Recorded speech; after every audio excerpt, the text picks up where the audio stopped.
Mga idol, may naging problema tayo dito sa pagkakalas ng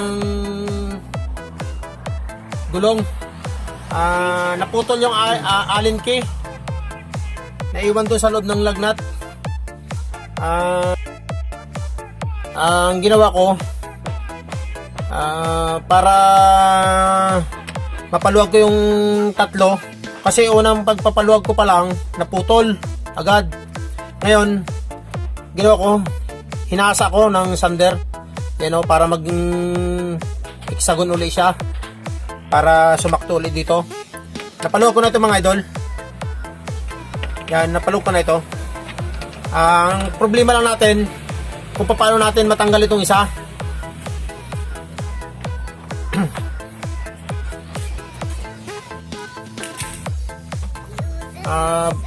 Napaluwag ko na rin naman mga idol itong tatlo. Ang naging problema nga lang ito, ayun o, luwag ng mga idol. Dahil hinasa ko nga, ginawa ko uling hexagon ito para sumigo ulit siya dito. Mga idol, paluwag ko na yan. Yan o, maluwag na. Ayun o.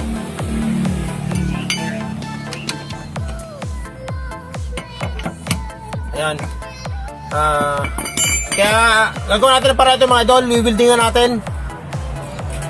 Wieldingan natin ng bakal para maikot natin. Kailangan natin i-full weld.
Ito kasi mag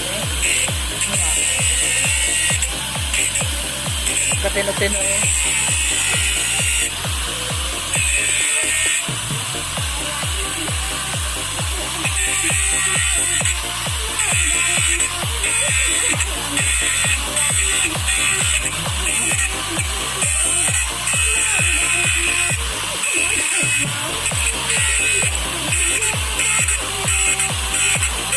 Biyahe na lang yan.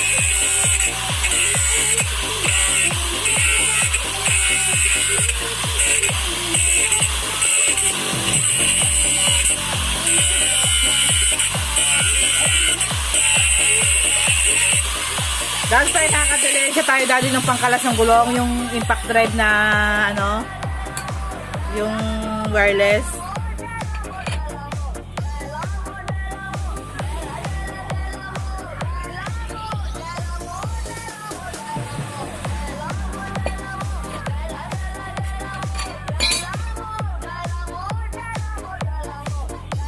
Kabilyan.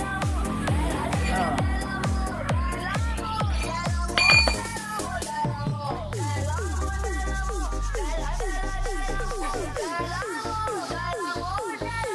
Padyak na yan. Isa lang naman natin. Successful mga idol. Tanggal natin. Tsaga-tsaga lang mga idol. Ganun lang din ang gawin nyo mga idol. Kung sakali halimbawa, kaya nang nangyaring problema nitong sa aking gulong ng mags. Itong kanyang alinke naputol. Pag sa sobrang higpit niya, nung presahin ko mga idol, naputol. Naiwan yung kaputol dito sa loob. Ngayon, hindi ko talaga matanggal. Ay naisipan ko, kailangan ko tanggalin kasi i-repaint ko ito mga idol. Wala akong ibang magawang paraan kundi i-full weld siya dito para matanggalan natin. Pwede pa naman magamit ito mga idol kung matatanggal natin yung naiwang alinke doon sa loob. Pag sinander natin ito, tinanggal natin ito, kung subukan natin sundahin, pagka hindi natin matatanggal, matipilitan tayo bumili ng bagong mga idol, yung ganito, yung lug nut. Kita nyo naman mga idol. Kaya ganoon lang din ang gawin nyo mga idol. Sana may napulot yung kalaman mga idol sa ginawa nating video na ito. Kung nagustuhan nyo mga idol ang aking video, pakilike naman mga idol. Pakishare na rin mga idol. Kung bago pa lang kayo napadala sa aking channel, huwag nyo kalimutan mag-subscribe mga idol. Sige, maraming salamat mga idol.